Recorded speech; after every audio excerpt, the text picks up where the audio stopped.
मालिक जय जगन्नाथ केमती समस्ते आशा कर भल थे। तो काली आमर संपूर्ण कटा हो पार ना धान कारण जेहेतु राति होता तेणुक आम कटा होता सका मेसीन आसी काटुची। तो बिलू पलि आसले देखा आपको जूम कर देखा मेसीन धान ए काटिकी ट्रैक्टर अलोड कर। तो सेठी आम बिल सब कटाकटी हो जाए।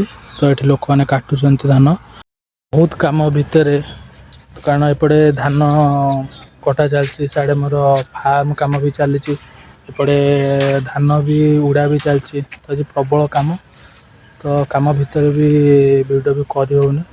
तो चलो मुझे देखी दूसरी आप मो फार्म कम चलती कारण आज तो आजबेस्ट तो एतिक धान आज उड़ा हम। तो एमती मोर फार्म आजबेस्ट पका चलती।